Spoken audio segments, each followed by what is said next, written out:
रावण एक विद्वान पंडित और संपूर्ण वेदों का ज्ञाता होने के साथ साथ एक अहंकारी और जिद्दीपन वाली क्रूरता का मालिक भी था। एक बार रावण जब अपने पुष्पक विमान पर आसमान में घूम रहा था, तब अचानक से उसके पुष्पक विमान की गति धीमी होनी शुरू हो गई। ऐसा होना नहीं चाहिए था, क्योंकि रावण का पुष्पक विमान एक चमत्कारी विमान था और उस पर सवार रावण के कहे अनुसार ही पुष्पक विमान की गति कम या ज़्यादा हो सकती थी।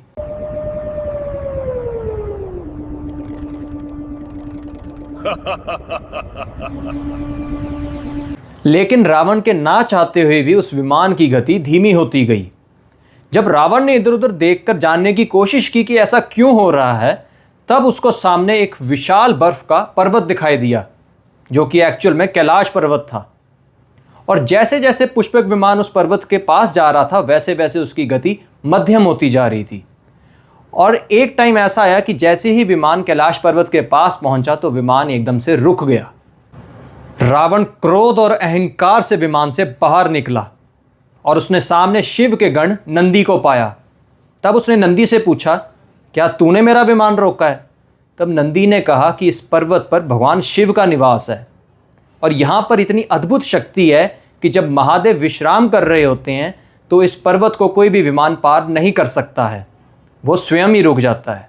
ऐसा सुनकर रावण ने भयंकर रूप से हंसते हुए कहा कि अगर ये पर्वत इतना ही शक्तिशाली है, तो मैं इसको स्वयं ही अपने हाथों से उठाकर अपने रास्ते से हटा देता हूँ।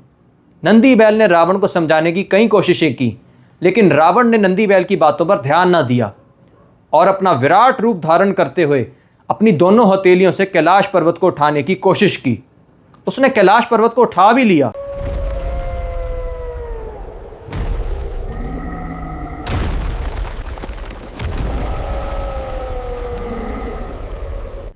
लेकिन महादेव को रावण के इरादों के बारे में पता चल चुका था और उन्होंने अपने पांव के अंगूठे को हल्का सा दबाया।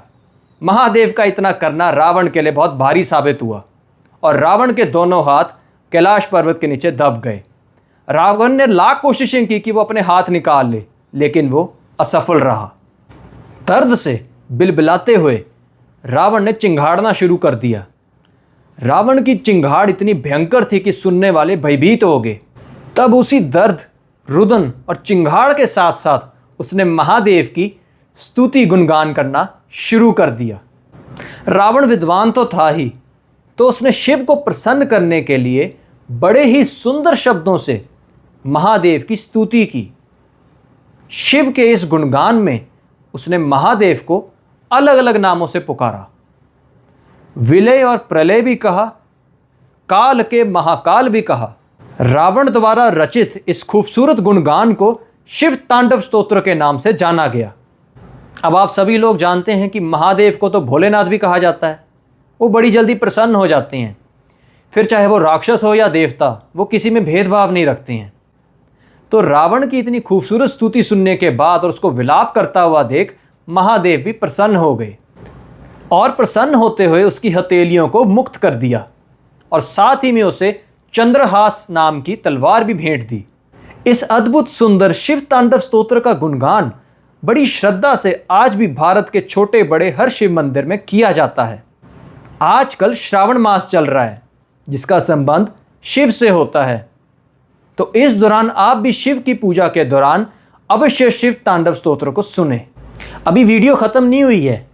वीडियो खत्म करने से पहले आपको एक बड़ी महत्वपूर्ण जानकारी देनी तो रह गई है। चलिए आपको वो जानकारी भी दे देता हूं। जैसा कि मैंने बताया कि रावण की जो हथेलियां थी वो कैलाश पर्वत के नीचे जब दब गई थी, तो रावण ने रुदन करते हुए बड़ी जोर से चिंगाड़े मारी थी और उस चिंगाड़ में जो था एक बहुत ही खौफ था, एक दहाड़ थी, एक कर्कशता थी।